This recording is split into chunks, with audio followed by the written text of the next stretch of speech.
بسم اللہ الرحمن الرحیم۔ شروع کرتی ہوں اللہ کا نام لے کر جو بڑا مہربان نہایت رحم والا ہے۔ الف لام را، یہ کتاب الہی اور روشن قرآن کی آیتیں ہیں۔ کسی وقت کافر لوگ آرزو کریں گے کہ اے کاش وہ مسلمان ہوتے۔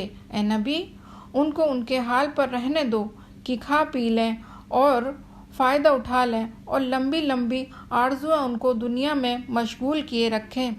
آخرکار ان کو اس کا انجام معلوم ہو جائے گا، اور ہم نے کوئی بستی ہلاک نہیں کی مگر اس کا وقت مقرر لکھا ہوا تھا۔ کوئی امت اپنی مدت مقرر سے نہ آگے نکل سکتی ہے اور نہ پیچھے رہ سکتی ہے۔ اور کافر کہتے ہیں کہ اے شخص جس پر نصیحت کی کتاب نازل ہوئی ہے، تو دیوانہ ہے۔ اگر تو سچا ہے تو ہمارے پاس فرشتے کو کیوں نہیں لے آتا؟ کہہ دو ہم فرشتوں کو نازل نہیں کیا کرتے مگر حق کے ساتھ، اور اس وقت ان کو مہلت نہیں ملے گی۔ بے شک یہ کتاب نصیحت ہے اور ہم ہی نے اتاری ہے، اور یقیناً ہم اس کے نگہبان ہیں۔ اور ہم نے تم سے پہلے کے مخلوق گروہوں میں بھی پیغمبر بھیجے تھے، اور ان کے پاس کوئی پیغمبر نہیں آتا تھا مگر وہ اس کے ساتھ ہنسی کرتے تھے۔ اسی طرح ہم اس گستاخی کو گنہگاروں کے دلوں میں ڈالے رکھتے ہیں، سو وہ اس پر ایمان نہیں لاتے، اور پہلے لوگوں کی روش بھی یہی رہی ہے۔ اور اگر ہم آسمان کا کوئی دروازہ ان پر کھول دیں اور وہ اس میں چڑھنے بھی لگیں تو بھی وہ یہی کہیں گے کہ ہماری آنکھیں باندھ دی گئی ہیں، بلکہ ہم پر جادو کر دیا گیا ہے، اور ہم نے آسمان میں برج بنائے اور دیکھنے والوں کے لیے اس کو سجا دیا ہے، اور ہر شیطان مردود سے اسے محفوظ کر دیا ہے۔ ہاں، اگر کوئی چوری سے سننا چاہے تو ایک روشن انگارہ اس کے پیچھے لپکتا ہے، اور زمین کو ہم نے پھیلایا اور اس پر پہاڑ بنا کر رکھ دیے، اور اس میں ہر ایک چیز اندازے سے اگائی، اور ہم نے تمہارے لیے اور ان لوگوں کے لیے ان کو تم روزی نہیں دیتے اس میں معاش کے سامان پیدا کیے، اور ہمارے یہاں ہر چیز کے خزانے ہیں، اور ہم اس کو بمقدار مناسب اتارتے رہتے ہیں۔ اور ہم ہوائیں چلاتے ہیں جو پانی سے بھری ہوئی ہوتی ہیں، سو ہم آسمان سے پانی برساتے ہیں، پھر ہم تم کو اس کا پانی پلاتے ہیں، اور تم تو اس کا خزانہ نہیں رکھتے۔ اور یقیناً ہم ہی حیات بخشتے ہیں اور ہم ہی موت دیتے ہیں، اور ہم ہی سب کے وارث ہوئیں گے۔ اور جو لوگ تم میں پہلے گزر چکے ہیں ہم کو معلوم ہے، اور جو پیچھے آنے والے ہیں وہ بھی ہم کو معلوم ہے۔ اور تمہارا پروردگار قیامت کے دن ان سب کو جمع کرے گا، وہ بڑا دانا ہے، خبردار ہے۔ اور ہم نے انسان کو کھنکھناتے سڑے ہوئے گارے سے پیدا کیا ہے، اور جنوں کو اس سے بھی پہلے بے دھوئیں کی آگ سے پیدا کیا تھا۔ اور وہ وقت قابل ذکر ہے جب تمہارے پروردگار نے فرشتوں سے فرمایا کہ میں کھنکھناتے سڑے ہوئے گارے سے بشر بنانے والا ہوں، جب میں اس کو درست کر لوں اور اس میں اپنی طرف سے روح پھونک دوں تو اس کے آگے سجدے میں گر پڑنا۔ چنانچہ فرشتے تو سب کے سب سجدے میں گر پڑے، مگر شیطان کی اس نے سجدہ کرنے والوں کے ساتھ ہونے سے انکار کیا۔ فرمایا اے ابلیس، تجھے کیا ہوا ہے کہ تو سجدہ کرنے والوں میں شامل نہ ہوا؟ اس نے کہا میں ایسا نہیں ہوں کہ انسان کو جس کو تو نے کھنکھناتے سڑے ہوئے گارے سے بنایا ہے سجدہ کروں۔ فرمایا یہاں سے نکل جا کہ اب تو مردود ہے، اور تجھ پر قیامت کے دن تک لعنت برسے گی۔ اس نے کہا کہ پروردگار مجھے اس دن تک مہلت دے جب لوگ مرنے کے بعد زندہ کیے جائیں گے۔ فرمایا اچھا، سو تجھے مہلت دی جاتی ہے وقت مقرر یعنی قیامت کے دن تک۔ اس نے کہا کہ اے پروردگار، جیسا تو نے مجھے بھٹکا دیا ہے میں بھی زمین میں لوگوں کے لیے گناہوں کو آراستہ کر کے دکھاؤں گا اور سب کو بھٹکاؤں گا۔ ہاں، ان میں جو تیرے خاص بندے ہیں ان پر میرا قابو چلنا مشکل ہے۔ فرمایا کہ مجھ تک پہنچنے کا یہی سیدھا راستہ ہے۔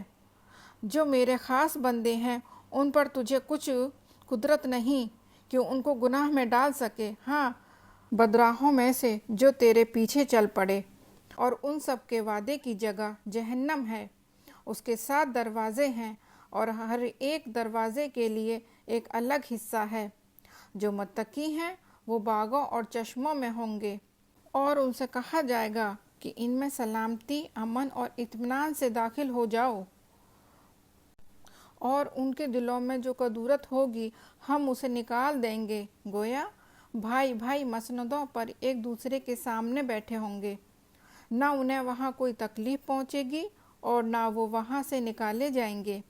اے پیغمبر، میرے بندوں کو بتا دو کہ میں بڑا بخشنے والا ہوں اور بڑا مہربان ہوں، اور یہ کہ میرا عذاب بھی درد دینے والا عذاب ہے۔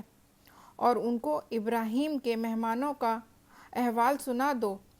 جب وہ ابراہیم کے پاس آئے تو سلام کہا۔ انہوں نے کہا کہ ہمیں تو تم سے ڈر لگتا ہے۔ مہمانوں نے کہا کہ ڈرے نہیں، ہم آپ کو ایک دانشمند لڑکے کی خوشخبری دیتے ہیں۔ وہ بولے کہ جب مجھے بڑھاپے نے آ پکڑا تو تم خوشخبری دینے لگے، اب کائے کی خوشخبری دیتے ہو؟ انہوں نے کہا ہم آپ کو سچی خوشخبری دیتے ہیں، سو آپ مایوس نہ ہوں۔ ابراہیم نے کہا کہ اللہ کی رحمت سے مایوس ہونا تو گمراہوں کا کام ہے۔ پھر کہنے لگے کہ فرشتوں، تمہارا اصل کام کیا ہے؟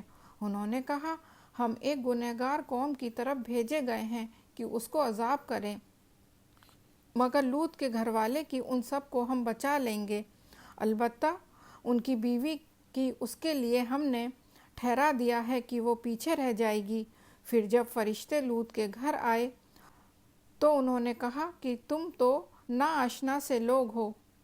وہ بولے کہ نہیں، بلکہ ہم آپ کے پاس وہ چیز لے کر آئے ہیں جس میں لوگ شک کرتے تھے، اور ہم آپ کے پاس یقینی بات لے کر آئے ہیں اور ہم سچ کہتے ہیں۔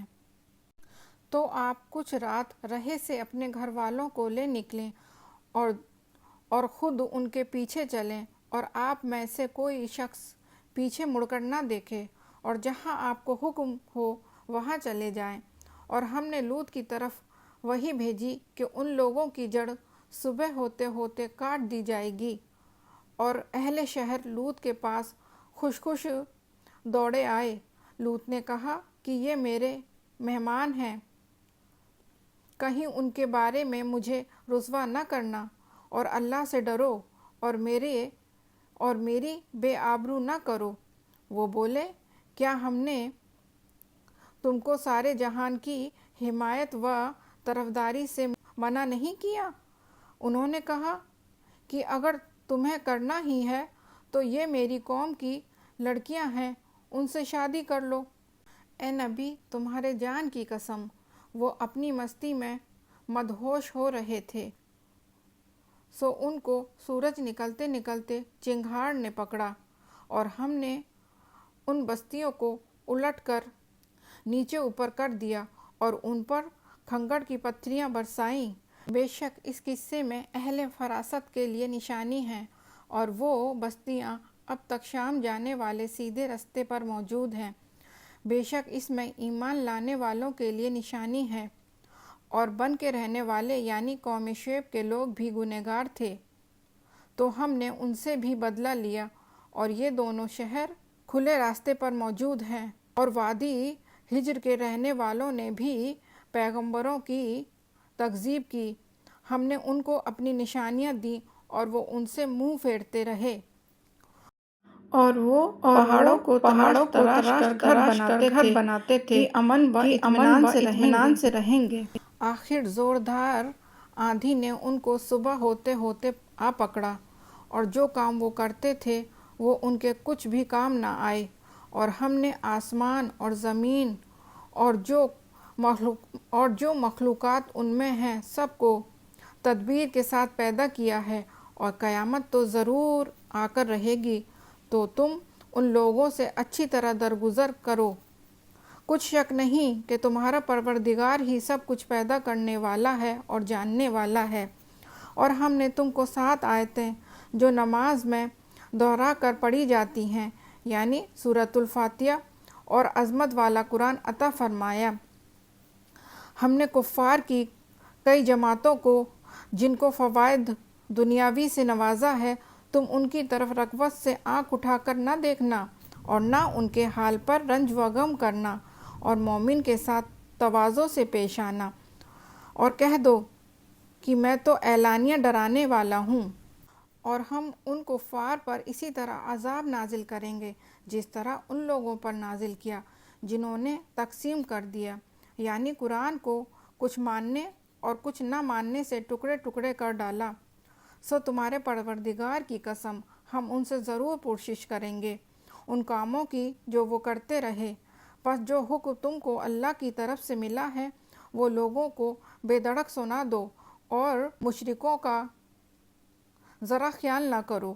ہم تمہیں ان لوگوں کے شر سے بچانے کے لیے کافی ہیں جو تم سے ہنسی کرتے ہیں، جو اللہ کے ساتھ کوئی اور معبود قرار دیتے ہیں۔